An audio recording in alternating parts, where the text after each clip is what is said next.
right, the second part of Chapter 5 is on sexism. We defined that at the very beginning of the first part of the last video. At the individual level, sexism is prejudice and discrimination based upon a person's gender.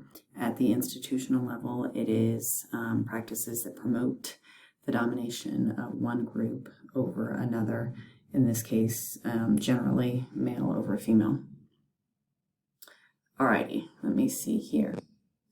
So, although similar in many ways, sexism differs from other forms of prejudice and discrimination because gender stereotypes are more than just descriptive. So it's more than just describing why men and women are different, right?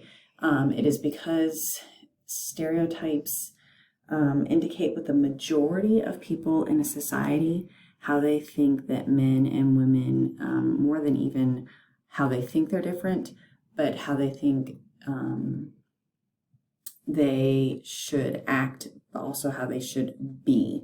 So gender stereotypes tell women, you can act and be this way, this is acceptable, but this is not. Stereotypes also tell men the same thing, right? So this is what's acceptable for men. One we've all heard, boys don't cry. And so gender stereotypes tell us about how a society feels that men and women should be. So stereotypes of women, they're more caring and nurturing. That doesn't sound bad, right? But what does that do? First off, in the case of children or other things it needs cared for, it creates an excuse for the man or anyone else to put that pressure and that obligation on the woman. Again, this is not always a bad thing, and I'm not disparaging families where the dad goes out and works and the mom stays home. That's how my parents were. And so it's not that it's a bad thing, but the expectation that that is how it should be because you are a woman is a bad thing, right? Not only that, caring and nurturing, while those are good characteristics of a mom, they're bad stereotypes in the world of business, right? So I think it's something like 70% of women are in the workforce.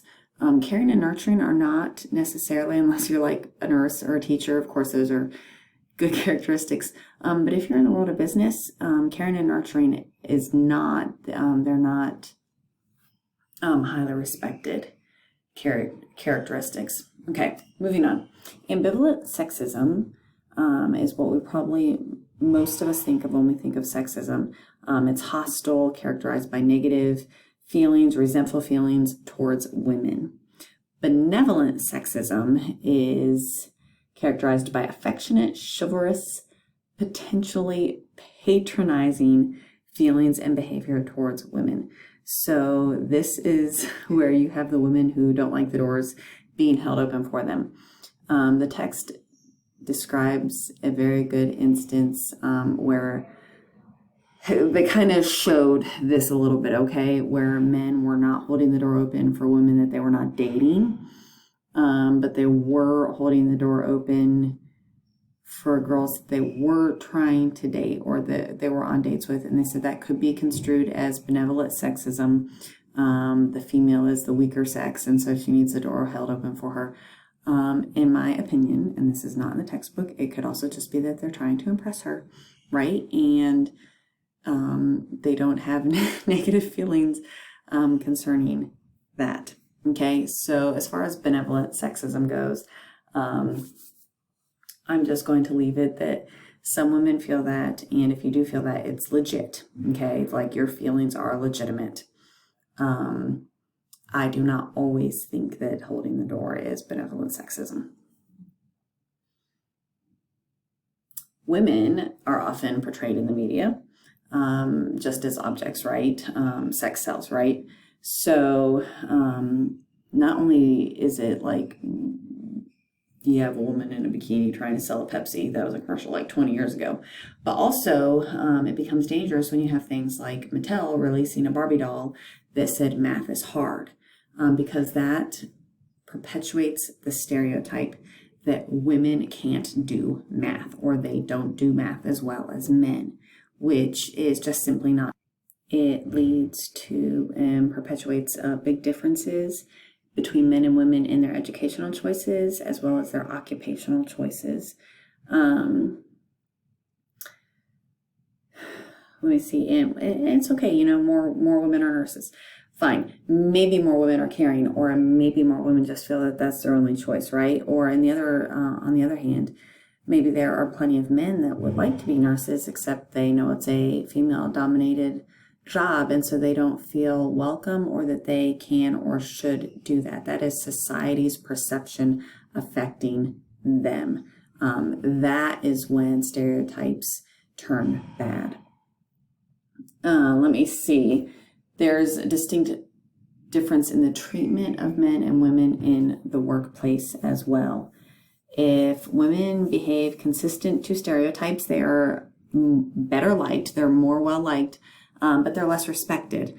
Not awesome, right? So if they behave inconsistent with stereotypes, so they're more ambitious, they're more driven, they're more respected, but they're deemed as not only less nice, also less attractive, which is, it's crazy. It doesn't even make sense. Gender differences, they are global. So there are gender differences in behavior across the globe. Can they change? Yes. We need to be aware of them and take steps, in our behavior and how we're treating people based upon their gender. Causes of the problems of stereotyping. This is concerning racism and sexism.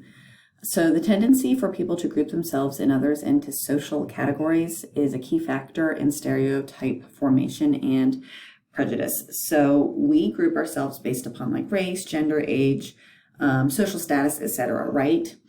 When we do that, we create an in-group. So we belong to an in-group and everybody else is in an out-group. So we tend to think, we exaggerate the differences between the groups, right? So their group is so much different than mine. I could never belong in that group. But not only that, what we do is we tend to minimize the differences between the people in the group. So if we have an out group, we tend to think that they are all the same just because they all belong to the same group. That is taking away their individuality. It also does not allow us to see them as people. Rather, we can only identify with them as a group. So we would say, as a group, they do A, B, and C, or X, Y, and Z, and we cannot see them as individuals. That is when we step on dangerous ground. We tend to form an identity, not only in and of ourselves, but also with the groups that we belong to, which is not, again, bad if you have a group. And one thing to note is you're going to move in and out of groups your entire life. So you might have a group right now like you really identify with, and it almost becomes part of you, right? Just be careful with how much, because you will move in and out of groups. Sometimes that moving out of groups is painful even when we make that choice, right? So just be careful in forming your identity around a group. Okay. What it does, though, when we do form our identity with that, it creates an us versus them mentality, which is something that once we have that us versus them mentality, we are not able to see them as people that hurt and feel the same as we do. In the book, it talks about the Robbers Cave experiment, which is the classic experiment with two groups of boys on a, not a playground, and a campground. I definitely recommend reading about that. It's pretty fascinating how they created an us versus them mentality and then brought the boys together as one. I will continue in the next video.